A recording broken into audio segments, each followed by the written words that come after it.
Mais à frente nesta emissão vamos saber o que a ciência nos diz sobre as ligações entre o apetite e a memória. Mas para já centramos a nossa atenção no sobreiro e no seu declínio. A professora Ana Cristina Coelho é a docente investigadora do Centro de Eletrónica, Optoeletrónica e Telecomunicações da Universidade do Algarve. Estamos aqui para conversar sobre esta investigação que se debruçou sobre o declínio do sobreiro. Os resultados de uma investigação foram publicados recentemente numa revista da especialidade, a PLOS ONE. A professora Ana Cristina Coelho, começava por lhe pedir que nos esclarecesse este conceito, declínio do sobreiro, de que é que falamos exatamente? Pronto, de forma muito...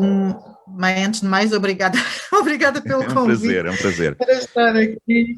Até porque vamos falar de uma espécie que é muito, muito querida, faz parte da nossa realidade cultural, da nossa realidade da biodiversidade, portanto é sempre bom saber que há investigadores a dar-lhe muita atenção. Sem dúvida, é verdade.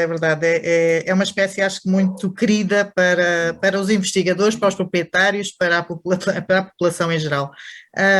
Pronto, relativamente à primeira questão, o que é que significa esta designação de declínio do sobreiro? Na realidade, o declínio do sobreiro identifica um problema complexo, que pode ter muitos fatores envolvidos, e que, em termos de visuais, o que se observa é uma perda de vitalidade gradual das árvores, ou seja, começam a aparecer sintomas de enfraquecimento que acabam por levar ao longo dos anos à morte das árvores. O fenómeno tem duas formas de se manifestar, ou seja, esta é a forma mais comum, digamos que este enfraquecimento lento. A árvore perde naturalmente começa a perder o seu valor económico, não é possível retirar a cortiça, começa a perder as folhas, acabando mesmo por morrer. Isto é o que nós observamos no declínio lento. E isto pode ocorrer ao longo de muitos anos, portanto não é um processo que ocorra de um dia para o outro. No entanto, existem duas manifestações relacionadas com o declínio do sobreiro. O declínio do sobreiro pode manifestar-se de forma lenta, que é o chamado declínio lento, ou de forma súbita, ou seja, que é designada por morte súbita. A morte súbita tem características diferentes,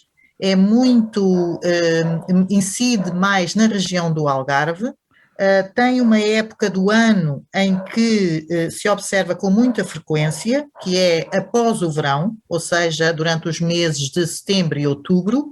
E o que é que acontece? Temos árvores adultas, árvores que teoricamente estão a vegetar bem, que não têm sintomas de declínio lento e que morrem repentinamente. E esse repentinamente pode ser que espaço secam temporal? Inteiras.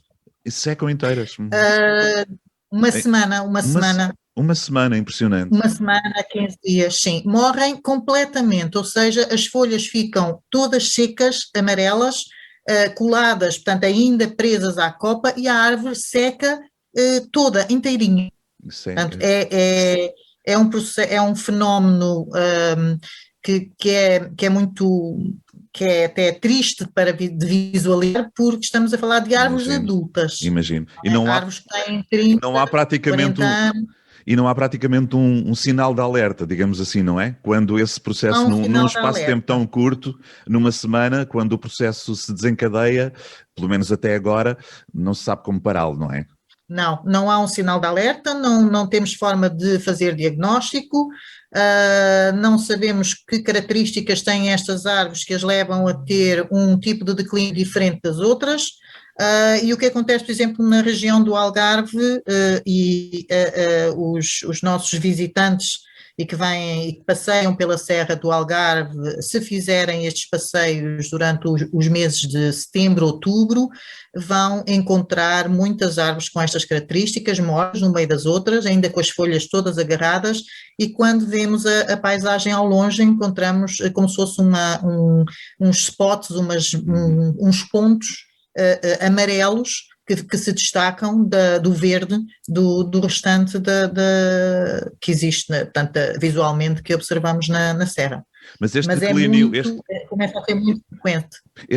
sim, ia perguntar isso, professora Ana Cristina Coelho, se o registro deste declínio rápido é relativamente recente ou já vem de há bastante tempo? Já está sinalizado há bastante tempo? É um fenómeno mais recente? Já está sinalizado há bastante tempo, mas estamos a visualizá-lo agora com mais incidência. Ou seja, ele já está sinalizado há muito tempo, há muitos anos, mas agora parece estar a ocorrer com mais incidência. Ou seja, nós observamos um número muito maior de árvores que morre de morte súbita após o verão. E as características do modo como a árvore definha, embora seja de uma maneira muito rápida, definha da mesma forma, com as mesmas características que o definhamento mais lento? Ou são, Não. Sim, então, são situações São diferentes. A diferentes. árvore não. São situações diferentes. A árvore não apresenta, teoricamente, sintomas de declínio, ou seja, o que são os sintomas de declínio? Os sintomas de declínio podem ser observados por qualquer pessoa. Basta estar sensibilizado para procurar esses sinais. Ou seja, um sobreiro que apresente as extremidades na copa, os raminhos das extremidades começam a ficar sem folhas, e nós começamos a ver raminhos secos nas extremidades das árvores, ou olhamos para a árvore no seu todo e observamos que não existe uma proporção como aquela que nós vemos numa árvore saudável entre o tamanho da copa e o tronco da árvore. Portanto, começamos a ver que a copa começa a ficar rarefeita, e quando nos colocamos por baixo da copa é possível visualizar através da copa, o que não acontece num sobreiro que esteja com uma quantidade de folhagem apropriada ao seu tamanho, naturalmente. E é o aparecimento por vezes, mas não acontece sempre, o aparecimento por vezes de manchas escuras, negras no tronco, ou então de escorrimento, aparecem uns escorrimentos no tronco, que são chamadas exudações, e que também são um dos marcadores, digamos, de observação de um sobreiro que entra num estado de declínio e que terá naturalmente um declínio lento, ou seja, a árvore está a resistir, a árvore está a responder, mas vai perdendo, vai enfraquecendo ao longo dos anos. Uhum. A professora Ana Cristina Coelho disse há pouco que ainda não está estabelecida claramente a razão destes declínios, mas já há pistas que os investigadores estão a seguir, certo?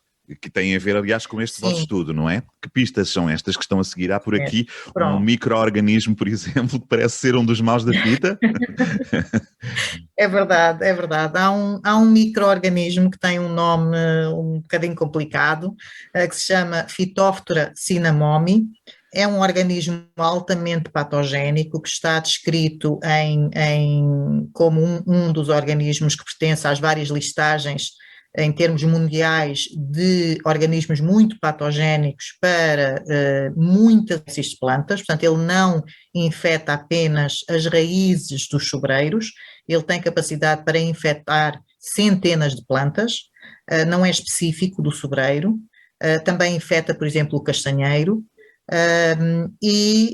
Phytophthora cinnamomi é um organismo que em termos de conhecimento, nós não temos ainda muitos conhecimentos sobre a forma como ele efetiva a infecção nas raízes, mas parece, e de acordo com a forma como digamos, o declínio se propaga e se manifesta, parece haver uma relação muito, muito direta com os sintomas que observamos nas árvores e a presença deste organismo nas raízes dos sobreiros infectados. O que é que eu quero dizer com isto? Este organismo é um organismo que está nas raízes, infecta as raízes dos sobreiros, que se propaga e que se transmite de umas plantas para as outras através da água, ou seja, emite estruturas que nadam nas águas e nos interstícios por onde as águas passam até encontrar um novo hospedeiro, em que a seguir vai germinar e vai infectar este novo hospedeiro. Portanto, é assim que ele passa de umas plantas para as outras.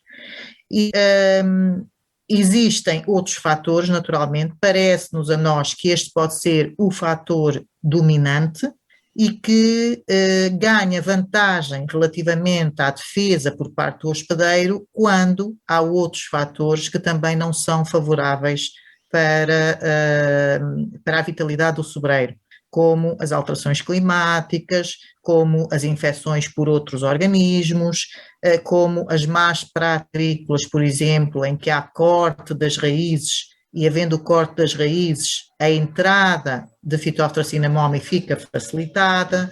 Portanto, existem uma série de outros fatores que podem, contribuir depois para a vantagem que este micro-organismo pode ter relativamente ao hospedeiro. Mas qual é a principal dificuldade nesta altura para estabelecer esta relação mais direta entre este micro-organismo e o declínio do sobreiro? Eu percebi que há muitos fatores que estão em cima da mesa, digamos assim, ou em cima da terra, em cima da planta, que podem ser potenciadores. Não há, portanto, nesta altura, tanto quanto os investigadores conseguiram perceber, uma causa direta ou que se possa estabelecer, não há. Embora seja este micro-organismo é detectado aí na planta, ele encontra-se lá na planta que sofreu o declínio, mas não é assim tão fácil estabelecer esta ligação, não é? Isso mesmo, nós não podemos assumir que o declínio do sobreiro tem como única causa as infecções que ocorrem ao nível das raízes promovidas por Phytophthora cinnamomum. Não podemos afirmar isso. Contudo, sabemos que este organismo desencadeia no sobreiro uma resposta de defesa, o que significa que o sobreiro tem capacidade para o detectar e para ativar um sistema de defesa, mas não conseguimos ter noção, por exemplo, numa árvore adulta no campo, de qual é o nível de infecção associado às raízes. Ou seja, nós podemos em laboratório, mesmo em laboratório, quando infectamos os sobreiros com Phytophthora cinnamomum, os sobreiros não morrem de imediato. E nós estamos a colocá-los diretamente em contacto com o Phytophthora cinnamomum, eles não morrem de imediato. Eles desencadeiam uma resposta de defesa que nós somos capazes de detectar e de quantificar.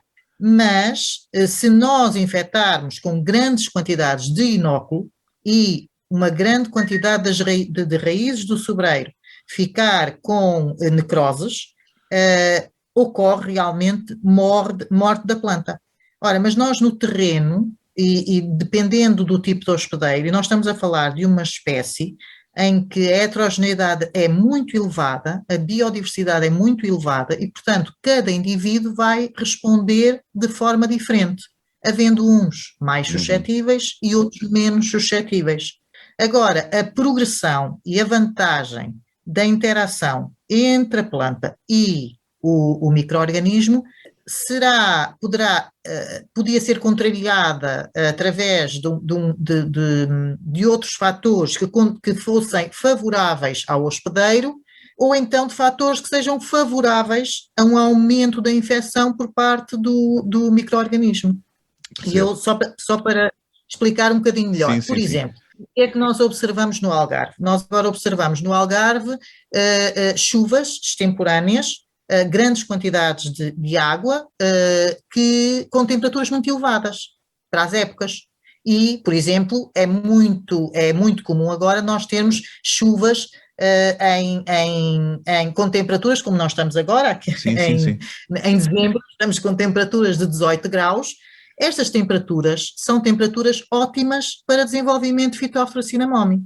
Portanto, se nós tivéssemos chuvas em momentos com temperaturas baixas, Phytophthora cinnamomum é impedida, tem dificuldade em desenvolver se as temperaturas forem baixas. Mas se as temperaturas forem amenas, com água, que é a forma de disseminação dos propágulos que vão infectar outras plantas, naturalmente que ela tem vantagem em fazer o seu ciclo de vida e produzir formas de propagação. Isso pode anunciar um setembro ou outubro com mais incidência deste declínio. Isso mesmo, Uhum. isso mesmo. Porque olhar Isso mesmo. para defesas que possamos dar às árvores, ainda estamos muito longe desse campo, ou não? Não, não, Edgar, há muitas opiniões em torno desta questão. Sim. A minha opinião, daquilo que eu conheço, eu comecei a estudar o fenómeno há mais de 20 anos, entendo que nós só temos uma via, que é a via de seleção de indivíduos, de sobreiros, de plantas, que sejam resistentes ou mais resistentes ou menos suscetíveis a Phytophthora cinnamomum e também que sejam identificados outras características associadas à resistência ao aumento da temperatura, à vegetação, à adaptação a determinados ambientes e que isso sirva para selecionar progenitores para reflorestação. Sim. Mais resistentes. Portanto, a professora não pretende que se entre por outros campos. Não vejo forma, porque é assim, é um micro-organismo do solo.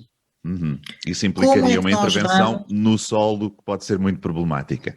Como é que vamos fazer uma intervenção no solo? Se fizermos uma intervenção no solo, nós vamos interagir com as raízes. Ao interagir as raízes, provavelmente vamos fragilizar ainda mais as árvores. E depois temos outras questões, que é a microflora que nós temos nos solos pode ter aspectos benéficos. E ao fazermos uma intervenção na constituição, digamos, até em termos dos outros micro-organismos, nós poderemos estar não só a prejudicar Phytophthora cinnamomum, como também a prejudicar outros micro-organismos que são benéficos. Exato. E que não têm qualquer problema para o sobreiro. Portanto, é muito difícil pensar numa intervenção. Há já alguns dados relativamente às formas de evitar que se aumente a quantidade que existe de Phytophthora cinnamomum no solo, ou seja, evitar, por exemplo, a tremocilha, porque é um hospedeiro, evitar sementeiras de determinadas plantas que são hospedeiras, usar, mas isto é também questionável, aumentar o pH do solo, porque Phytophthora cinnamomum, se aumentarmos o pH, não consegue fazer o ciclo de vida completo, mas tudo isto são, digamos, ações que os agricultores gostariam de ter meios mais eficazes para ver resultados nas árvores, mas são ações que não nos dão uma resposta eficaz, digamos, àquilo que se observa. A esta questão. Só para irmos terminando, há alguns indicadores que apontem para o facto do Algarve, como disse no início, ser uma região bastante afetada com este declínio. Já há alguns indicadores, algumas pistas para isso? Eu penso que os principais indicadores... Percebi, na realidade, da Península Ibérica, não é? A região do Algarve é uma das com o maior número. Sim. Sim, não é só o Algarve, é a Península Ibérica, principalmente o sul da Península Ibérica. Aí eu penso que tem a ver com a evolução do próprio micro-organismo. O micro-organismo está perfeitamente adaptado ao sul da Península Ibérica e é provável que tenha evoluído de forma a tornar-se mais eficaz quanto à infecção, tendo em consideração as características do solo, as características do clima, a quantidade de água que existe, e portanto tudo isto, na nossa opinião, existe uma adaptação da Phytophthora cinnamomum que já não será, digamos que as características que tem na Península Ibérica já serão distintas das características que tem, por exemplo, noutras partes do mundo, e portanto ela estará muito adaptada a estas temperaturas, a estes hospedeiros, e como o seu ciclo de vida é muito mais rápido do que o ciclo de vida dos hospedeiros, ela está a ter possibilidade, cada vez que passa por um hospedeiro, de melhorar o seu sistema de infecção e de otimização para se instalar e para interagir com este hospedeiro. Enquanto a ciência não avança no conhecimento deste declínio e nas hipóteses de combate, o que é que nesta altura se pode dizer aos produtores? Se uma árvore destas acontecer, por exemplo, este declínio rápido que a professora Ana Cristina Coelho nos falou e nos contou, qual é a ação mais imediata? Retirar a árvore do local o mais rapidamente possível, evitar aqui situações de propagação deste micro-organismo? O que é que deve ser feito? O Edgar só me coloca perguntas complicadas como aquelas que os produtores imagino eu, não colocam nas ações de formação. As opiniões também não são unânimes, há várias opiniões, eu vou dar-lhe a minha e depois vou também quero deixar uma nota de esperança relacionada com o trabalho que nós fizemos, também relacionado com este aspecto. E é assim, pensando no assunto, não existe nenhuma referência pela qual nós possamos dizer de acordo com. Sim, sim. Mas pensando no assunto, nós temos árvores infectadas nas raízes. Sim. E, portanto, se a árvore morreu, se nós arrancarmos a árvore, o micro-organismo está dentro das raízes, nós vamos cortar raízes e vamos, de certa forma, infectar todas as alfaias que utilizarmos, as botas, os machados, as escavadoras, tudo o que utilizarmos para que vá ficar em contacto com as raízes da árvore. Mas para aquela árvore, ao morrer, deixa de ser interessante para este micro-organismo, porque ele vegeta em tecidos vivos. Portanto, o ideal será não manter naturalmente, até porque isto não é, os agricultores precisam de dar uma resposta às árvores que estão mortas nos terrenos, ou seja, cortar a árvore parece-me a melhor opção, mas não arrancar a raiz. Não arrancar a raiz. Acho que faz sentido. Para mim faz sentido. Parece-me que sim, que é uma perspectiva interessante. Com esse cuidado que achei de detalhe, atenção à questão da contaminação, agora que falamos tanto de contaminação por outros motivos, de contaminação das alfaias e dos instrumentos utilizados e das botas por aí fora, não é? Exato. Criar ali uma espécie de cerca sanitária, deixar que a árvore, que o micro-organismo fique sem alimento, de algum modo. Muito bem, professora, vamos só terminar, lembrando que para além do Centro de Eletrónica, Optoeletrónica e Telecomunicações, que pode parecer assim para muita gente um bocadinho estranho, porque é que um Centro de Eletrónica, Optoeletrónica e Telecomunicações, neste caso da Universidade do Algarve, se dedica aos sobreiros. Se quiser pode-nos dar uma nota breve sobre isso e juntar também aqui as outras instituições que participaram e continuam a participar, imagino eu, o estudo não está fechado, não é? Sim, sim. Não. Pronto, era isso que eu queria deixar. Eu queria deixar uma nota positiva em relação a isto. No que diz respeito ao nosso trabalho, falámos aqui, ainda não falámos do trabalho que nós fizemos, mas só deixar uma nota em relação ao nosso trabalho. O nosso trabalho abre a perspectiva de podermos avaliar, a partir das folhas, o estado em termos bioquímicos, o estado vegetativo da planta em termos bioquímicos. Ou seja, nós temos identificamos um conjunto grande de substâncias nas folhas que são, digamos, marcadores do que se pode passar ao nível das raízes. Portanto, agora o que nós queremos é transpor o que observamos em laboratório para o terreno, para árvores adultas, de modo a podermos aumentar não só a amostra, mas também podermos ver se este conjunto de marcadores que nós temos permite fazer então esta tal relação entre o estado vegetativo da árvore, o estado de declínio e a infecção por Phytophthora cinnamomum detectada nas folhas, que é um órgão que pode ser que é a parte mais usado, imediatamente mais acessível. Isso mesmo.